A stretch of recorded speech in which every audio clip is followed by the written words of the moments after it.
것이다. 우리가 사회주의 할 때는 뭡니까? 개인보다는 공동체를 우선하는 인간 생활의 개선을 목적으로 부동산 문제 등의 해결을 하기 위한 방법을 찾는 시장은 굉장히 효율적이거든요. 근데 그 시장이 고장났어. 자동차 고장난 거랑 똑같아. 그럼 고쳐야죠. 네. 시험과 관련된 부분을 지금부터 들어가 보시면 되겠습니다. 안녕하십니까. 자, 이번 시간은 제 5강입니다. 5강은 지난 시간에 이어서 1장 수요와 공급이고요. 그 중에 결정 요인과 공급 곡선 균형 여기까지 3절 4절을 살펴보도록 하겠습니다. 3절의 흐름 보기를 보면 수요의 결정 요인을 볼 건데, 그러니까 수요에 즉 사고 싶어 하는 욕망, 사려는 욕구에 영향을 주는 요인들이라는 뜻이에요. 거기는 당연히 가격이 존재합니다. 해당 재화란 분석 대상이 되는 물건을 말하는 거죠. 재화나 서비스를 말하는 거예요. 그 해당 재화의 가격의 상승이나 하락이 수요량 감소 증가를 유도한다. 이것을 수요 법칙이라고 한다. 이렇게 정리를 할 거고요. 그리고 항상 두 가지로 나뉘는데 가격과 가격이 아닌 다른 요인으로 나누어서 다른 요인에는 해당 재화가 아닌 대체재의 가격, 보완재의 가격, 소비자의 소득, 금리나 뭐 선호도 등이 있겠죠. 이런 요인들이 수요나 공급에 영향을 미치더라 이거예요. 그래서 여기서의 분석 방법은 언제나 부분 분석이에요. 그러니까 이러한 많은 변수들을 한꺼번에 분석할 수가 없기 때문에 비합리적이기도 하고, 그래서 다른 조건은 모두 일정하다고 가정하고 하나씩 변수 하나씩만을 분석하겠다 이런 뜻이에요. 그래서 일반적으로 가격과 수요량의 관계를 함수 관계로 표현하면 이것을 수요 함수라고 한다. 이런 분석 구조를 가지고 있어요. 자, 공급의 결정 요인에도 해당 지역의 가격 상승이나 하락이 공급량 감소나 증가로 이어진다라고 하는 공급의 법칙이 있고, 또 공급도 마찬가지로 해당 재화의 가격이 아닌 다른 요인들도 있어요. 그 중에 생산 요소의 가격 변화, 그 다음에 대체재 및 보완재 가격 등의 변화가 공급에 영향을 미치더라. 공급도 마찬가지로 부분 분석을 하게 되는데, 다른 조건은 모두 일정하다고 가정하고 가격과 공급량의 관계를 끌어내면서 공급 함수라고 부른다. 이렇게 얘기를 하는 거예요. 자, 학습 내용을 요약하고 해설해 보는데 먼저 요약을 해보기로 하죠. 수요의 결정 요인은 역시 해당 재의 가격이 변할 때 수요량이 변하는 건데, 그때 수요량의 변화라고 한다. 그리고 잠시 후 곡선상에서 이동으로 나타나더라. 그리고 해당 재의 가격 이외의 요인은 수요의 변화라고 한다. 여기서 량자가 빠졌어요. 이렇게 약속을 했습니다. 그리고 수요 곡선 자체가 이동한다는 것을 보시게 될 거고, 그 요인 중에는 아까 보신 대로 대체재의 가격, 보완재의 가격, 소비자 소득, 금리, 세금 등이 있다. 공급도 마찬가지입니다. 공급의 결정 요인도 해당 재의 가격이 변하면 여기도 공급량의 변화, 그리고 곡선상의 이동이다. 이렇게 보시게 될 거고, 4절에서 보시게 되겠죠. 그리고 해당 지역의 가격 이외의 요인이 변하면 이거는 량자가 빠져서 공급의 변화다. 이렇게 약속한 거고요. 그리고 곡선 자체가 이동하더라. 이렇게 되는 겁니다. 그 요인 중에는 가령 생산 요소의 가격, 기술 수준, 금리, 대체재의 가격, 보완재 가격 등이 공급에 영향을 미치더라. 이런 것을 이제 정리하시고요. 그래서 이런 것 등을 통해서 이러한 요인들을 함수관계로 표현하는 거예요. 그래서 함수관계, 가령 수요량은 가격의 함수다. 가격만 본 거죠, 일단 우리 과정에서는. 그리고 나머지 요인들은 자, 기술 수준, 생산 요소 가격, 대체재, 다른 조건은 모두 변하지 않는다고 가정하고 가격과 수요량의 관계만 보겠다. 이거 수요니까 여기죠. 대체재, 보완재, 소득, 금리, 기타 요인 등은 변하지 않다고 가정하고 가격과 수요량의 관계를 보면 수요 함수고, 공급량과 가격과의 관계를 보면은 역시 공급 함수라고 한다. 이렇게 이제 정의를 하게 될 거예요. 그래서 역시 부분 분석이에요. 다른 조건은 일정하다고 가정하고. 이렇게 이제 요약을 할 수가 있겠죠. 학습 내용을. 그러면 해설을 해보기로 하죠. 설명을 해보기로 합니다.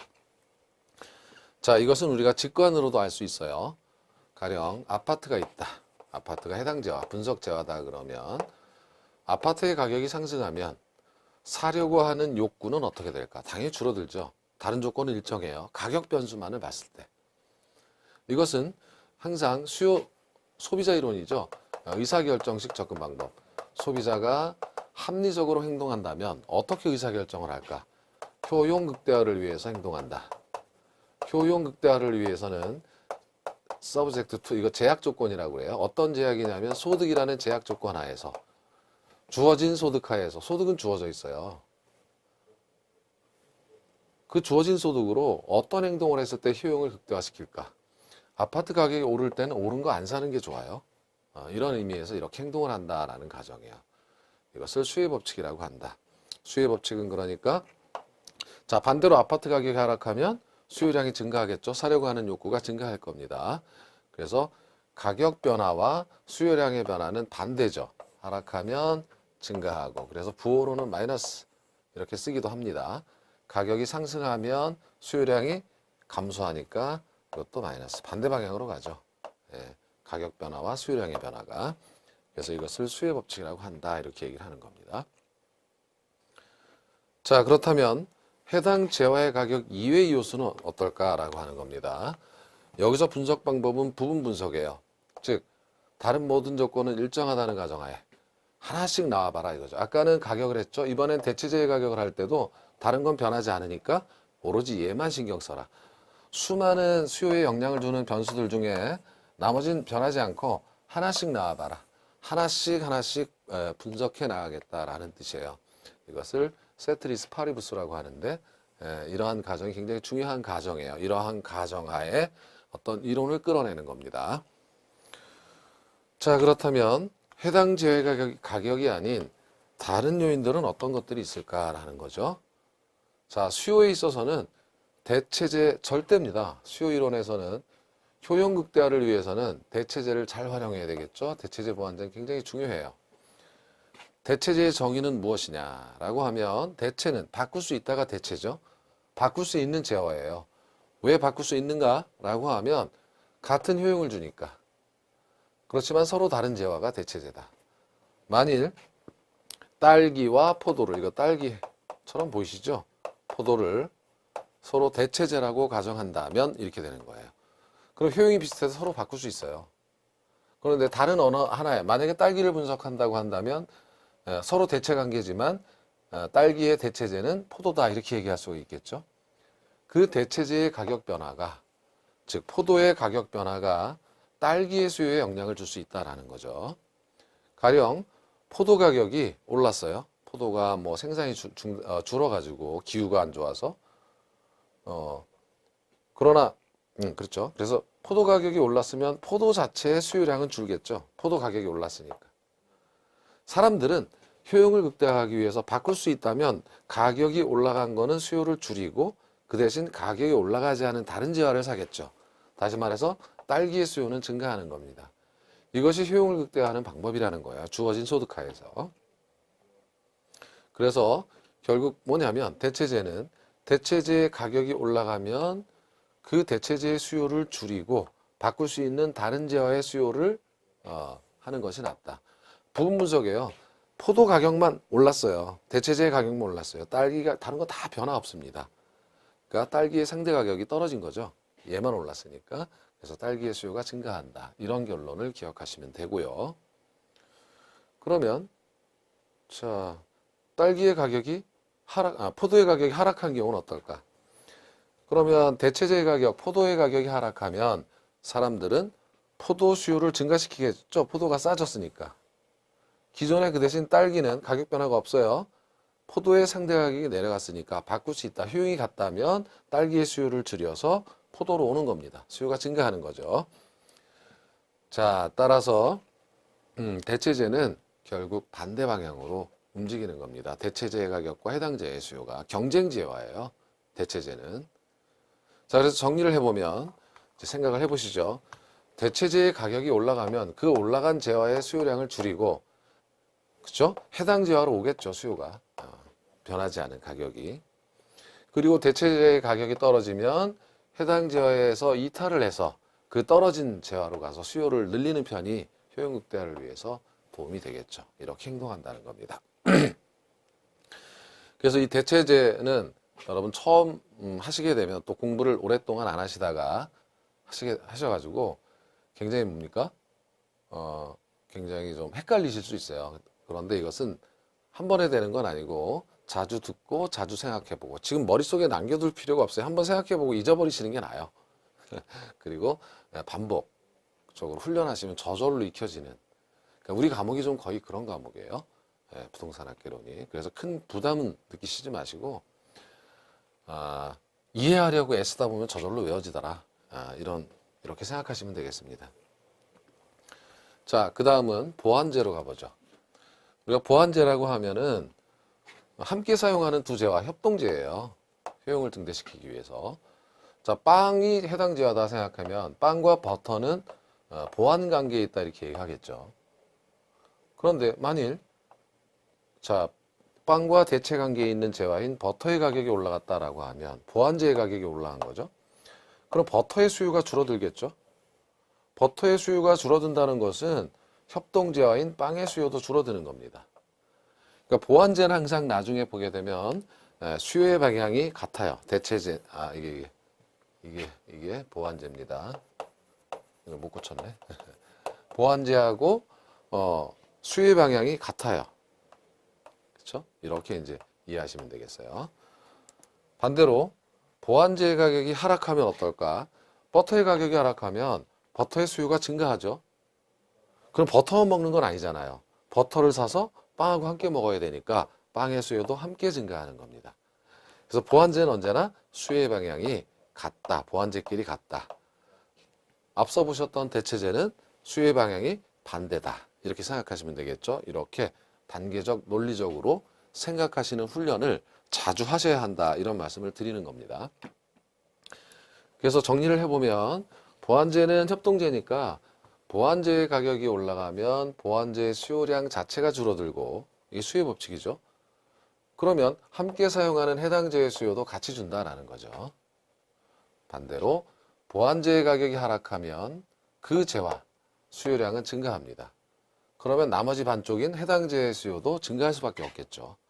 얘랑 같이 써야만 하니까, 해당 제와랑. 그것이 보완 관계에 있는 제와들의 움직임입니다.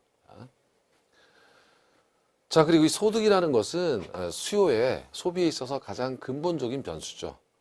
그러니까 소득이 굉장히 중요하다 이겁니다. 자, 그래서 당연히 소득이 증가하면 해당 제의 수요가 증가해요. 그렇죠? 소득이 감소하면 수요가 줄겠죠. 그런데 특수한 경우가 있는데 열등제라는 게 있습니다. 열등제는 오히려 소득이 증가할 때 수요가 감소하는 제와다. 소득이 증가하는데도 사람들이 돈 버는데 자꾸 버려. 그러니까 열등하다. 이거 열등제라고 합니다. 얘는 정상제고요. 그러면 어떤 경우가 있냐면 여기 대중교통 같은 경우가 그래요. 사람들이 소득이 증가하면 자동차를 사기 위해서 자동차, 승용차, 자가용을 타고 다녀요. 그러니까 대중교통이 줄어들겠죠. 이럴 때 대중교통은 소득이 사람들이 증가하면 잘 안 타니까 열등제다 이렇게 합니다. 반대도 마찬가지예요. 소득이 감소하는 경우 사람들은 대중교통을 열심히 탑니다. 그래서 수요가 증가하죠. 이렇게 소득의 변화와 수요가 반대로 가는 그러한 제화를 열등제라고 한다. 뭐 이렇게 얘기를 할 수 있겠죠. 자, 그리고 수요에 영향을 주는 변수 중에 하나는 금리입니다. 특히 이제 부동산학을 하다 보면 주택 같은 경우는 구입할 때 굉장히 고가이기 때문에 대출을 낄 수밖에 없어서 금리가 굉장히 민감하게 적용할 수 있어요. 금리가 상승한다면 너무 쉽죠. 수요가 감소하는 겁니다. 반대로 금리가 하락한다면 금리가 떨어지니까 이자 부담이 없어서 수요가 증가할 수 있겠죠. 그래서 이건 어렵지 않죠. 이렇게 정리를 해보는 거고. 세금은 부담이에요. 부담을 이게 짊어지고 있지 않습니까? 텍스는. 그래서 세금이 증가하면 사람들은 수요를 줄이려고 하는 거고, 주택에 대한 재산세가 높아졌다. 수요를 줄이려고 할 거고, 세금이 떨어지면 이제 수요는 부담이 줄어들어서 수요가 증가할 수 있다라고 하는 거죠. 그래서 이렇게 수요의 결정 요인에는 가격과 가격 이외의 요인이 있는데 그중에 대체제가 가장 중요하다. 그리고 보완제 등이 중요한 의미가 있다라는 정도예요. 자, 이번엔 공급으로 돌아가 봐서 공급의 결정 요인을 살펴보기로 하죠. 공급도 역시 분석 방법은 똑같습니다. 해당 재화의 가격과 기타 요인으로 다른 요인으로 나누는데 공급자는 이제 기업 이론이에요. 기업이 공급자가 되죠. 이 공급자는 이윤 극대화를 위해서 행동한다는 기본 가정하에 주어진 생산 조건 하에서 이윤 극대화를 위해서 행동한다. 그러면 어떤 재화의 가격이 상승하면 그 재화의 공급을 늘리는 게 낫죠. 당연히. 가격이 올라가면 공급이 늘어나는 거고 반대로 가격이 떨어지면 공급이 줄어들겠죠. 예. 그래서 이것을 공급의 법칙이라고 한다. 즉 가격이 하락하면 공급량을 줄이고 가격이 하락하면 공급량을 감소시키고 가격이 상승하면 공급량을 여기 좀 오타가 났어요. 증가시키는 것이 공급의 법칙이다. 이렇게 이제 보실 수가 있다라는 겁니다. 그렇죠? 자, 그러면 이러한 해당 지역의 가격 외에 다른 요인, 즉 이외 요인을 보게 되면 이건 생산 요소 가격이 중요하다. 여러분 여기 공급의 변화, 공급 곡선 자체 이동 이런 것들은 4절에서 하겠습니다. 바로 이어서 생산 요소의 가격은 공급에 있어서 절대적이에요. 생산 요소가 무엇인가라고 하면 생산에 있어서 필요한 세 가지 요소, 토지, 노동, 자본을 말한다. 생산의 3요소죠. 그럼 그 가격이라는 건 뭐냐면 토지의 가격은 기업 입장에서 지대를 지불해야 되는 거고 노동자 입장에서는 노동력을 사용하게 되면 임금을 지불해야 되는 거고 자본에는 화폐 자본과 실물 자본이 있는데 원자재 등이 있는데 돈에 대해서는 이자, 원자재, 시멘트 등 원자재 등에서는 그 원자재 가격 등이 자본재가 되겠죠. 이거예요. 그러니까 생산 요소의 가격 자체가 기업 입장에서는 비용이 되는 겁니다. 땅을 빌려서 임대해서 노동자의 인건비를 주고 그 다음에 이자나 원자재를 사서 상품을 만드는 거죠. 그러니까 우리 생각에 당연히 이러한 것들이 올라가면 비용이 증가하니까 다른 조건을 일정할 때 공급량은 줄어들 수밖에 없는 겁니다. 반대로 이러한 비용이 생산 요소의 가격인 기업 입장에서의 비용이 줄어들면 공급량은 증가하겠죠. 그래서 공급량은 증가한다. 이렇게 되는 겁니다. 쉽지만 시험에 굉장히 자주 나와요. 생산 요소의 가격은 중요한 요인이다 라고 생각할 수가 있어요. 자, 두 번째 기술 수준이에요. 제가 여기 표현한 그림은 마천루입니다. 이게 마천루, 스카이 스크래퍼. 이 표현이 한자식 표현과 영어식 표현이 달라서 하늘을 긁어버려요. 너무 높이 올라서. 이거는 기술 수준이 발전해서 그래요. 기술 수준이 발전해서 고층화될 수 있다는 것은 공급 물량이 늘어난다는 거겠죠. 공급 면적이 늘어난다는 거니까 당연히 기술 수준은 공급을 높이는 요인이 되는 거고 금리는 수요에 있어서야 마찬가지예요. 공급자 입장에서도 특히 부동산 업을 하는 부동산 공급업 등을 하는 사람들 입장에서는 자금이 굉장히 필요해요. 그래서 금리가 비싸지면은 공급이 줄어들 수밖에 없고 금리가 떨어지면 공급이 늘어날 수밖에 없는 것은 수요하고 같아요. 공급자 입장에서도 이윤극대화를 위해서 행동하기 때문에 그래요. 자, 공급에 있어서 대체재. 그러니까 이것은 이렇게 농부를 생각해 보면 부동산 사례보다 농부를 생각해 보면 자, 농부가 땅이 있어요.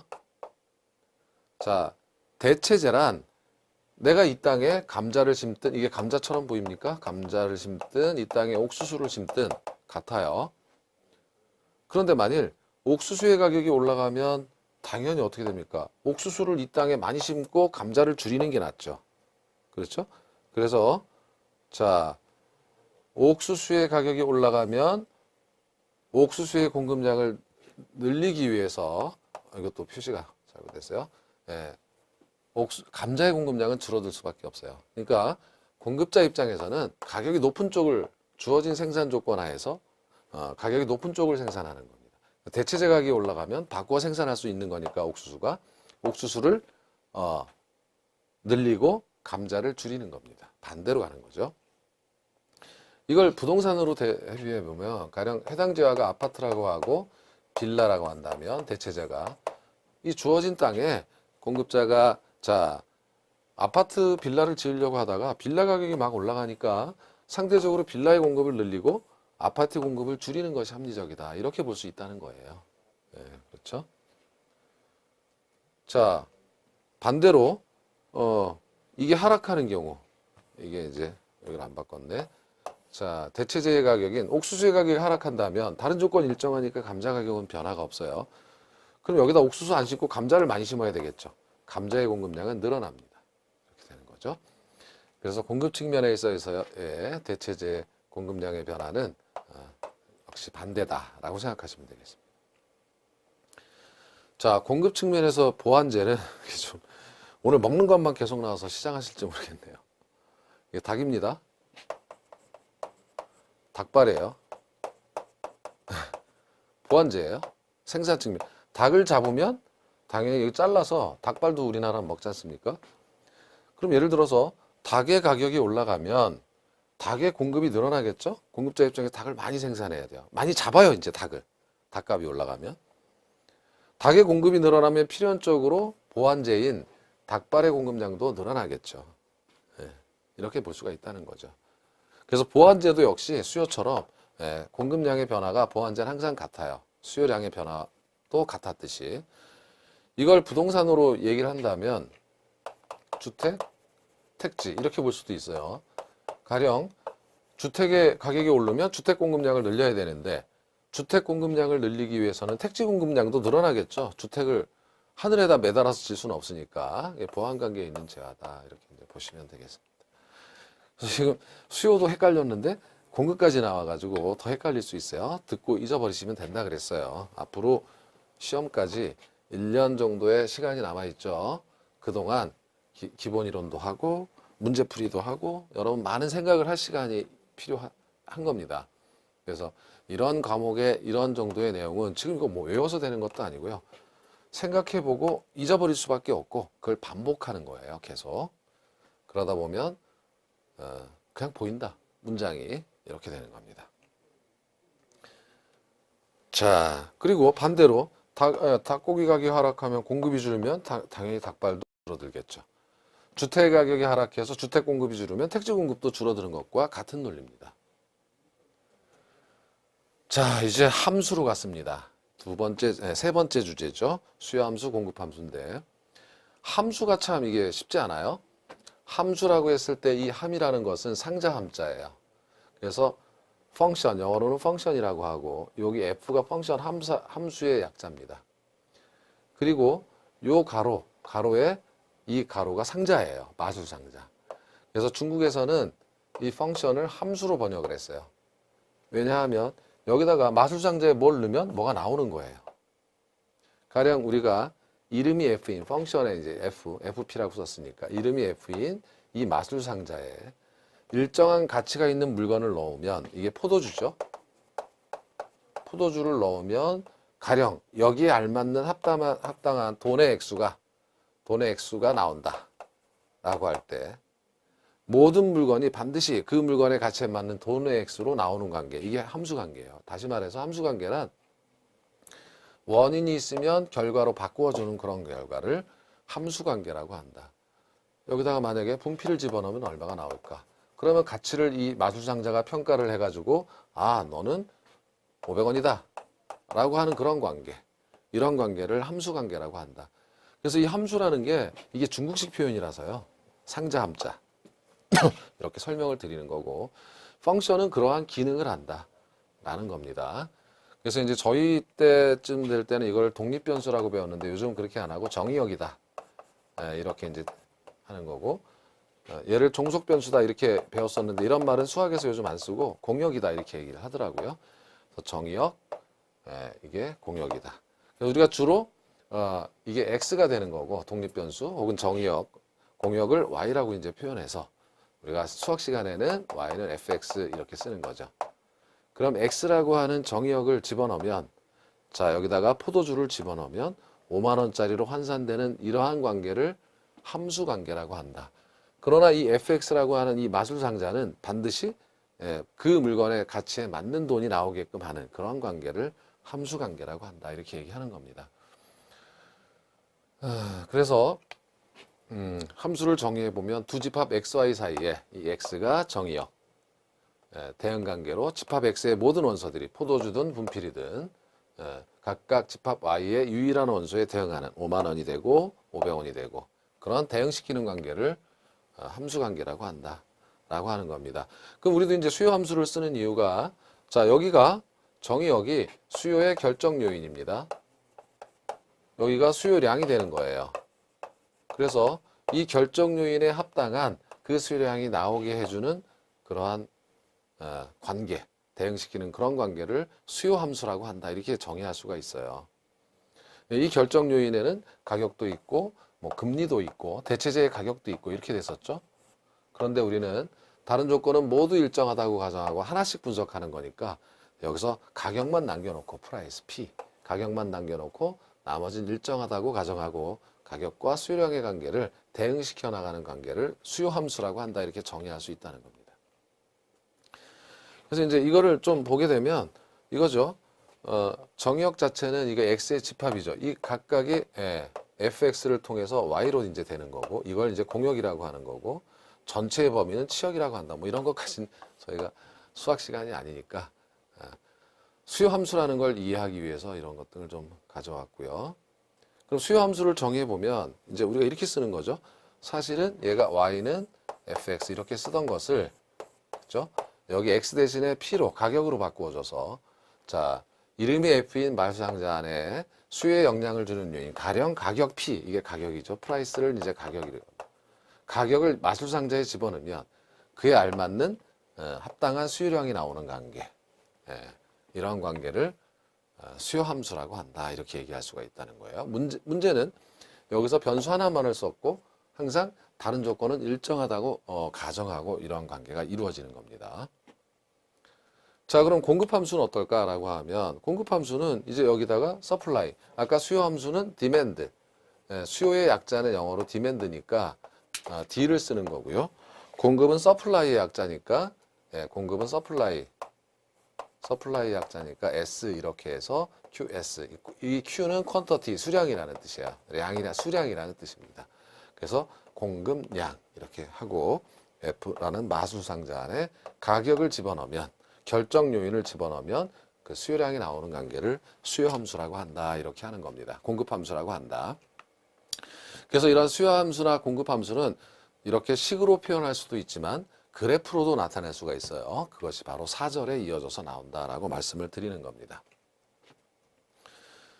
자, 여기까지 3절의 내용을 용어 정리하기 복습이 되는 거죠. 뒤쪽에 붙어 있어요. 여러분 교재에. 해당 재화는 분석의 대상이 되는 재화, 이걸 해당 재화라고 하고 대체재란 아까 설명드린 내용이에요. 같은 효용을 얻을 수 있는 재화다. 서로 경쟁 관계에 있어요. 그래서 어떤 한 재화의 가격이 상승하면 이 재화를 버리고 다른 재화로 갑니다. 수요가 증가한다. 그러면 A와 B는 대체 관계에 있다. 이런 거예요. 가령 쌀과 빵, 밥을 먹든 빵을 먹든 배가 채워지고 고기를 먹든 생선을 먹든 대체할 수 있는 재화들이죠. 보완재는 반면에 같이 움직여요. 운명이 같아요. 한쪽의 수요가 늘면 다른 쪽의 수요도 증가하는 관계. 이런 재화를 서로 보완되는 재화다. 가령 어떤 재화의 가격이 상승하면 그 재화 수요가 줄면 나머지 반쪽에 대한 수요도 감소한다. 그런 보완 관계에 있어요. 자동차의 휘발유. 휘발유 가격이 오르면 휘발유 수요만 주는 것이 아니라 자동차 수요도 줄어요. 커피와 설탕, 보완 관계에 있는 재화다. 소득은 여러분 이거 뭐 다 아시는 거죠. 개인 또는 법인이 노동, 토지, 자본, 생산 요소를 제공한 용역에 대한 대가다. 생산 요소에 대한 대가를 소득이라고 한다. 지대는 땅을 보유한 사람의, 토지를 보유한 사람의 소득이고 노동력을 제공하면 임금이 되는 거고 돈을 제공하면 이자 소득이 되는 거예요. 이걸 우리는 소득이라고 한다. 정상재란 다른 조건이 불변. 소득이 감소하면 수요가 감소하고 소득이 증가하면 수요가 증가하는 재화지만 열등재는 좀 전에 보셨듯이 반대로 가는 재화. 소득이 증가하는데도 수요가 감소하는. 그래서 대중교통처럼 설명드린 내용이 되겠습니다.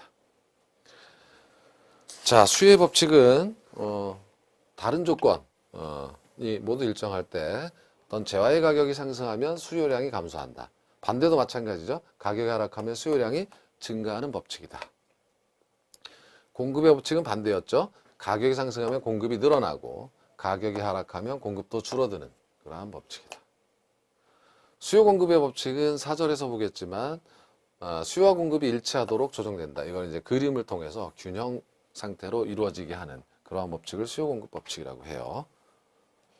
함수, 두 개의 변수 xy 사이에 x가 일정한 범위 내에서 값이 변하는 데에 따라 y가 종속적으로 변한다. x가 변하면, 즉 가격이 변하면 수요량이 변한다. 공급량이 변한다. 이러한 관계가 함수 관계예요. y는 x에. x를 정의역. 그러니까 여러분 교재에는 이게 독립변수, 과거식 표현이죠. 수학의 정석을 보면 지금도 독립변수 이렇게 되어 있어요. 수학의 정석은 그 옛날 책이죠. 진짜 굉장히 오래된 책이죠. 이거를 종속변수 이렇게 써 있는데 요즘 나오는 책이나 등등에서는 이렇게 사용하지 않아요. 정의역, 공역 이렇게 들어두시면 되겠죠. 정의역, 공역 이런 문제는 안 나올 테니까 함수를 이해하기 위해서 이렇게 이제 표현했다라는 겁니다. 자, 여기까지 셀프 체크를 한번 해보시죠. 1번을 보면 부동산의 가격이 상승하면 부동산의 수요량은 감소하고, 자, 주택의 가격이 하락하면 주택의 공급은 감소한다. 자, 어떻습니까? 보이십니까? 자, 보시죠. 이거는 맞아요. 수요량은 가격이 상승하면 줄어들어요. 그죠? 그리고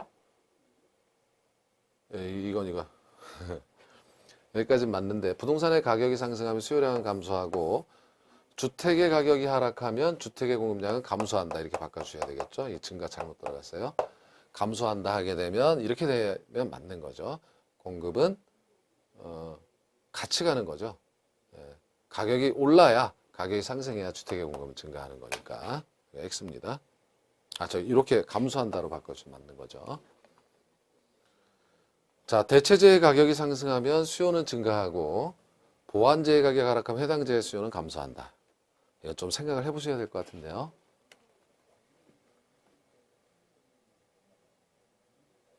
자, 보이셨습니까? 틀렸죠. 대체재 가격이 상승하면 대체재 수요를 줄이고 해당 재의 수요로 이동해 와요. 증가가 되겠고, 증가가 되는 거고요. 보완재의 가격이 상승하면 보완재의 수요가 줄죠. 보완재의 수요량이 준다는 것은 협동재, 나머지 반쪽인 해당 재의 수요도 감소하는 겁니다. 그렇죠? 그래서 다 틀렸죠.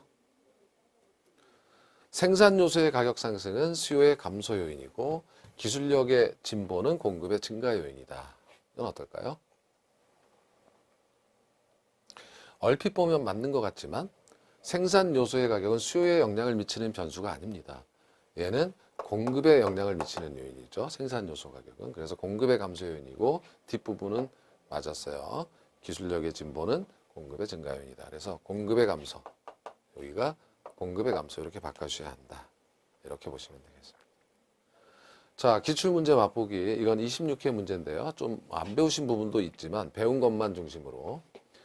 아파트와 단독주택의 관계가 대체재라고 가정할 때 아파트의 가격이 상승하면 아파트 수요가 줄겠죠. 그리고 어디로 갑니까? 대체 관계에 있는 단독주택으로 가겠죠. 그래서 수요가 증가하고 수요가 증가하면 사자가 늘었으니까 가격은 상승하겠죠. 맞는 겁니다. 건축 기자재 가격, 이것이 바로 생산 요소의 가격, 원자재의 가격이 상승하면 다른 조건은 일정하다고 했으니까 그러면 주택 공급은 감소하겠죠. 생산 요소의 가격 상승은 주택 공급을 감소시키는 거 맞는 거죠.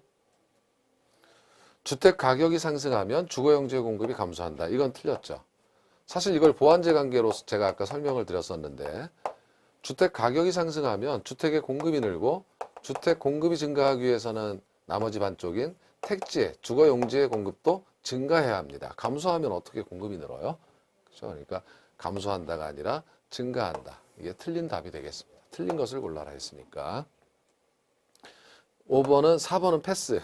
기본 이론에서 배우셔야 되고 5번은 상식적인 거죠. 부동산의 물리적 공급은 단기적으로 비탄력적이다라고 하는 거는 가격이 올라도 공급이 잘 늘지 않는다. 생산에 오랜 기간이 소요되기 때문에 이런 거예요. 탄력성에서도 배우시게 될 겁니다.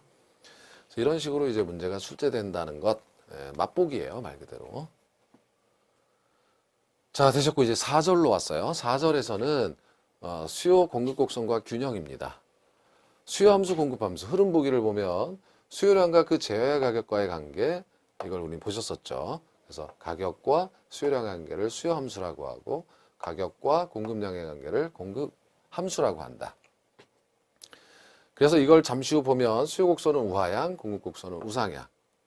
수요량의 변화와 수요의 변화, 공급도 마찬가지예요. 이것을 구분해야 합니다. 곡선 상의 이동인가, 곡선 자체 이동인가를 구분하시고, 그리고 수요와 공급이 만나서 이제 시장 균형이 달성되는데, 균형이란 수요량과 공급량이 일치하는 상태를 말한다. 이때 효율적 자원 배분이 이루어진다. 용어는 너무 신경 쓰지 마시고, 어떤 사건이나 정책의 변화가 수요 곡선이나 공급 곡선의 이동을 통해서 시장에 미치는 영향을 파악한다. 이것을 우리는 균형의 이동이라고 한다. 이렇게 얘기를 하는 거예요. 이런 것들을 정리해 보기로 하죠. 자, 학습 내용을 요약해 보면 수요 곡선은 우하향한다. 그죠? 공급 곡선은 우상향한다. 수요 법칙이나 공급의 법칙상 당연히 이렇게 나오게 되는 거고, 수요량의 변화는 곡선상의 이동이고 곡선을 따라 움직이는 거고, 여기 량자가 빠지게 되면 공급도 마찬가지지만 곡선 자체가 변하는 걸 이제 보시면 되고요. 균형은 수요량과 공급량이 일치하는 상태를 균형 상태라고 하고, 이것은 시장에서는 가격의 자동 조절 기능으로 초과 수요, 초과 공급이 발생한다고 하더라도 바로 해결해 준다, 가격이. 그래서 이 균형이란 효율적 자원 배분을 의미하고 사회적 총이익가 극대화되는 상태다.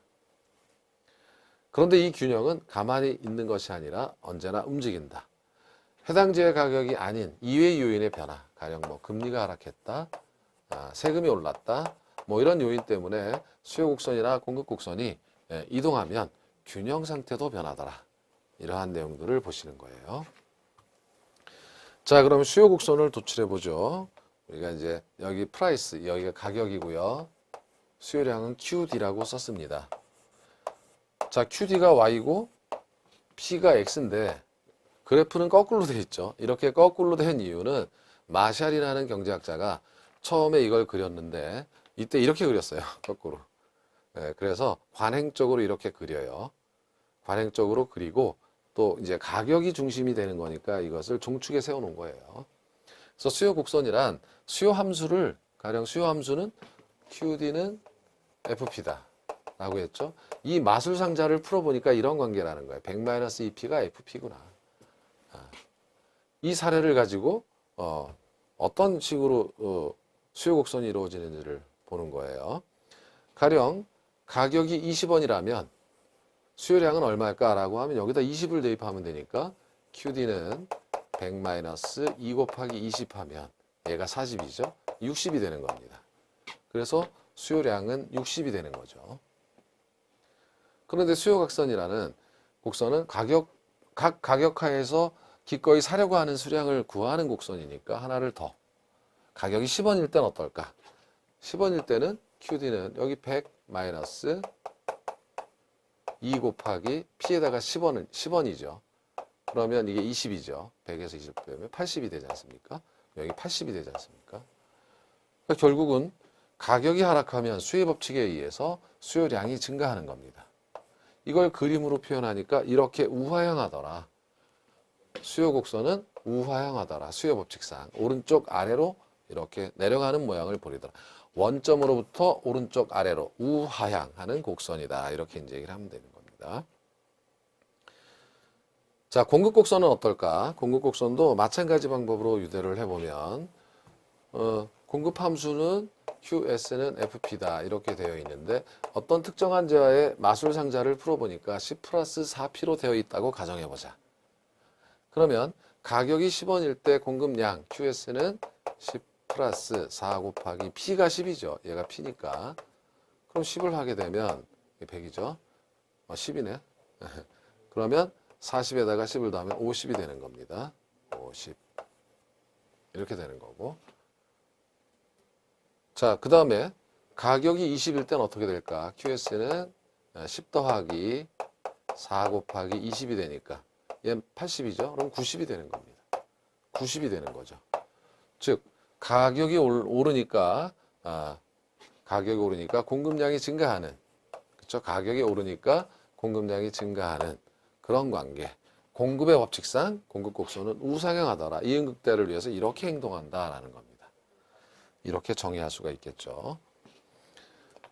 자, 그런데 여기서 우리가 용어의 정의를 해보면 지금 우리가 보았던 수요량의 변화를 보면 이렇게 가격이, 가령 이 재화가 아파트다. 아파트의 마술상자 FP를 풀어보니까 이런 모양이더라. 그래서 보면 가격이 20원에서 10원으로 하락할 때 자, 수요량이 증가하는 현상을 보셨죠. 이걸 말 그대로 수요량의 변화라고 한다. 그래서 수요 곡선상에서 이렇게 이동하는 것처럼 기하에서 보인다. 곡선을 따라 움직인다라는 거죠. 이렇게. 가격과 대응하는 수요량을 그려놨기 때문에 당연히 곡선상에서 이동하는 모양으로 그래프에서 보이더라 이겁니다. 자, 공급도 마찬가지예요. 공급량의 변화도 가격이 상승하면 이 곡선, 공급 곡선을 따라서 이렇게 이동하는 것처럼, 공급 곡선을 따라 이동하는 것처럼 보이는 건 당연해요. 왜냐하면 공급 곡선 정의 자체가 각 가격과 공급량의 관계, 공급량을 연결한 선이기 때문에 해당 재화의 가격이 변하면 공급량이 변하는 거고 그림상 기하학적으로 곡선상을 타고 따라 움직이게 돼 있다. 똑같다는 거죠. 수요나 공급이나. 그렇다면 얘는 뭘까? 수요의 변화나 혹은 공급의 변화는 뭘까? 자, 수요의 증가를 보세요. 이제는 다른 조건이 일정할 때 해당 재화의 가격이 아닌 얘가 변한 게 아니라 20원, 10원으로 변한 게 아니에요. 다른 요인이 변했어요. 가령 금리가 하락했다 이렇게 생각해 보세요. 금리가 하락한다면 어떻습니까? 가격이 하락하지 않아도 금리 하락은 수요의 증가 요인이죠. 자, 가령 예를 들어서 가격이 20일 때 수요가 80이었는데 가격이 하락하지 않아도 가격이 20일 때 수요량이 노란색 선까지 이동하겠죠. 가령 100으로 증가할 수 있겠죠. 이렇게 표현이 되는 거예요. 그리고 가격이 10일 때도 마찬가지겠죠. 가령 이게 90이었는데 가격이 10일 때 수요량이 10이었는데 금리가 하락하면 10원일 때 사려고 하는 수량도 가령 120 이런 식으로 늘어난다는 거예요. 각 가격하에서 가격이 변한 게 아니기 때문에 각 가격하에서 사려고 하는 수량이 증가한 모양이 이렇게 곡선이 마치 오른쪽으로 이동하는 것처럼 보인다 이거죠. 지금 수요의 증가는 결국 곡선을 오른쪽으로 이동시키더라. 이렇게 이제 정의할 수가 있겠죠. 그래서 우리가 얘하고 변화를 구분하기 위해서 얘는 수요량의 변화가 아니라 량자를 빼서 수요의 변화 혹은 공급의 변화다 이렇게 얘기하는 겁니다. 수요의 감소도 있겠죠. 자, 가령 세금이 올랐다. 세금이 올랐다라고 하면 자, 각 가격 수준에서 수요량이 줄어드는 겁니다. 수요가 줄어드는 겁니다. 사려고 하는 양이 줄어드는 겁니다. 마치 곡선이 가령 세금이 상승하면 가격이 변하지 않아도 각 가격 수준에서 수요량이 줄어드는 거니까. 자, 공급도 마찬가지예요. 가령 건설 노동자의 임금이 하락했다라고 하면 공급하려고 하는 수량이 각 가격 수준에서 공급하려고 하는 수량이 증가합니다. 이것을 공급 곡선 자체가 이동하는 거고 이것을 공급의 변화다 이렇게 얘기하는 거예요. 공급의 변화다. 공급의 감소는 반대로 왼쪽으로 가는 거겠죠. 가령 금리가 올랐다. 그러면 각 가격 수준 하에서 공급하려는 수량이 줄어들었어요. 그러니까 얘는 다시 정의해 보면 가격이 변한 게 아니라 다른 요인이 변하면 이렇게 곡선 자체가 이동하고 그것을 수요의 변화 혹은 공급의 변화라고 한다. 양자를 빼고 이렇게 붙이더라라고 하는 겁니다. 자, 그럼 이제 수요 공급을 따로 볼 게 아니라 같이 봐야죠. 시장에서는 수많은 수요자의 사려는 욕구. 자, 가격이 내려가면 더 많이 사려고 하는. 수많은 공급자의 팔려는 욕구. 가격이 올라가면 공급량이 더 늘어나려고 한다. 그럼 시장 가격은 둘이 만나는 점에서 결정된다. 그것이 균형이다. 그때 수량을 균형 수량, 그때 가격을 균형 가격이라고 한다. 이렇게 얘기를 하는 겁니다. 수요량과 공급량이 일치하는 상태, 그 점을 균형점, 이퀄리브리엄이죠. 이건 균형이라고 할 때 이렇게 보통 E라고 씁니다. 자, 그런데 그럼 초과 공급일 땐 어떨까? 일시적으로 가격이 상승한다면 초과 공급 상태고 그럼 가격이 하락한다는 거예요. 가격의 자동 조절 기능이다. 가격이 하락해요. 팔자가 많아지니까. 그러면 가격이 하락하면서 공급은 줄 거고요. 가격이 하락하면서 수요가 늘겠죠. 어디까지 가격이 조정되냐면 균형 상태까지 다시 간다. 초과 수요일 때는 일시적으로 가격이 떨어지면 사자가 많아져요. 그래서 초과 수요 상태도 해결해 줍니다. 시장에서. 사자가 많아지니까 가격이 올라갑니다. 올라가면서 수요 줄고 가격이 올라가면서 공급이 늘어서 어디까지 갑니까? 균형까지 가면서 딱 맞더라. 그러니까 시장에 어떤 일시적 충격이 벌어진다고 하더라도 그 충격을 가격 기능으로 항상 균형 상태로 갖다 주더라 라고 하는 것이 가격의 자동 조절 기능이에요. 이것이 아담 스미스의 보이지 않는 손이다. 뭐 이렇게 얘기할 수 있는 거죠. 자, 그럼 이 균형이 뭐길래, 균형으로 갖다 놓은 게 뭐길래 좋습니까? 라고 하면 이때 균형 수량, 뭐 100이 소비되고 생산됐다. 이것이 가장 효율적이라는 거예요. 이거는 우리 수요 공급이론 첫 시간에도 배웠지만 이건 정부가 강제적으로 계획한 것이 아니라 시장 수많은 소비자 생산지에서 결정된 수량이 가장 효율적이다. 더 이상 좋을 수 없는 파레토 최적이다. 뭐 이렇게 얘기하는 건데 사회적 총잉여 이거는 이제 패스죠. 기초인문이니까 나중에 배우시게 될 거예요. 기본 이론에서. 어쨌든 이 상태가 가장 좋은 상태다. 얘는 아니다라는 거죠. 그렇다면 시장 기능에 정부가 개입하지 않아도 시장 기능에 의해서 가장 최적 상태로 늘 시장이 갖다 주니까 가격이 아담 스미스가 말한 보이지 않는 손이 다 해준다. 이것이 이제 시장 중심 신자유주의의 기본 사상이다. 이렇게 생각하면 되겠죠. 어쨌든 이렇게 시장 경제의 의미를 생각해 보시면 돼요. 시장 경제의 의미가 바로 균형에서 나타나고 그것이 효율적 자원 배분이다. 그런데 이 균형은 가만히 있지 않아요. 예, 균형이 항상 이대로라면 가격 절대 변하지 않겠네요. 갔다가 다시 돌아오겠네요. 근데 현실은 그렇지 않잖아요. 가격도 변하고 생산량도 변하고 소비량도 변하고 하지 않습니까? 예, 그것을 어떻게 설명하는가? 균형의 이동으로 설명하는 거예요. 균형의 이동이란 이제 가격이 변한 것이 아니라 다른 요인이 변해서 수요 곡선, 공급 곡선이 이동합니다. 가령 수요의 증가, 인구가 크게 증가했다.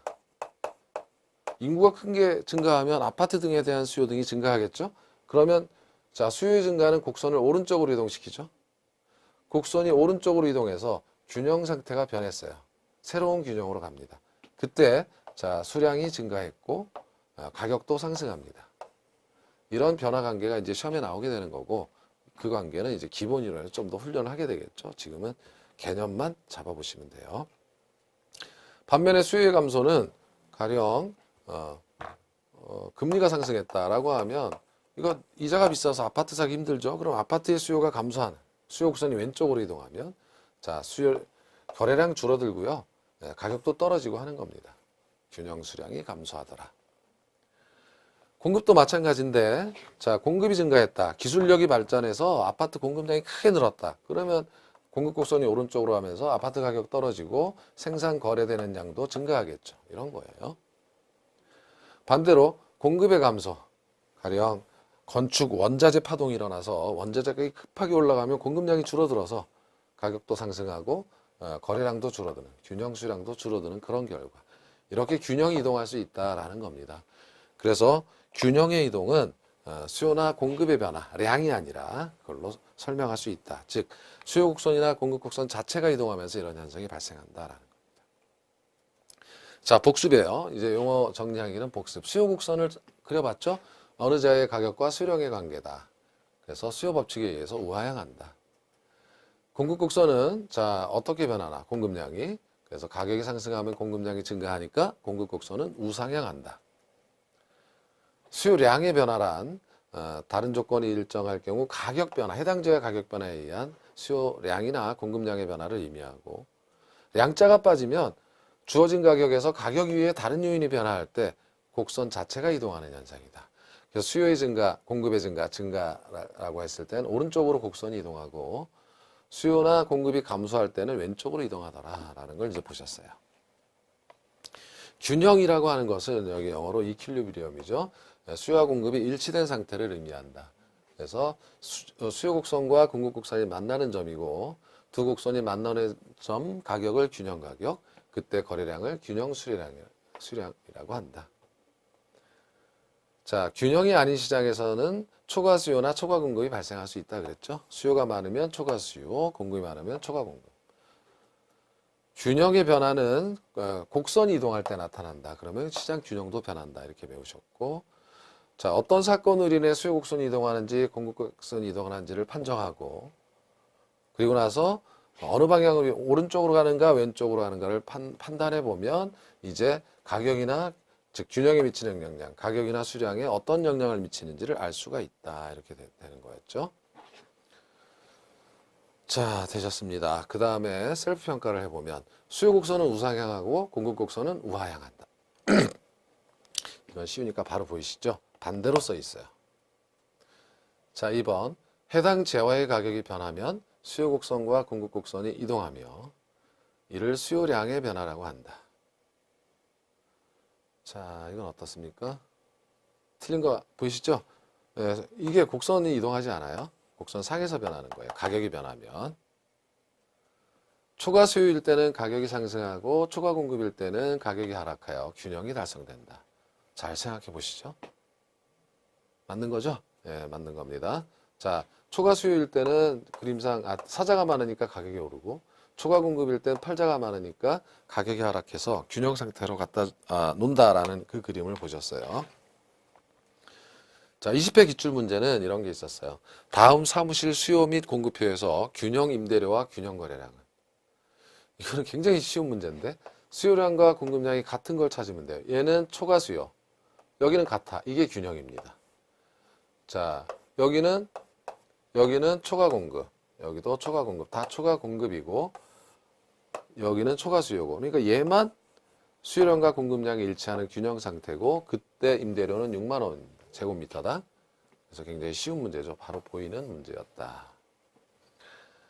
자, 여기까지였어요. 그래서 이번 시간에는 부동산 경제론 1장 중에 수요와 공급의 결정 요인과 수요 공급 곡선 그리고 균형의 이동 뭐 이런 것 등을 배우셨어요. 다음 시간에는 이제 수요 공급 이론의 마지막 탄력성을 보셔야 되겠죠. 자주 문제가 나와요. 그리고 제2장의 부동산 가격 이론으로 가서 가격의 특성 및 가치화 가격까지 이 두 개의 절을 공부하도록 하겠습니다. 자, 고생 많으셨습니다. 고맙습니다.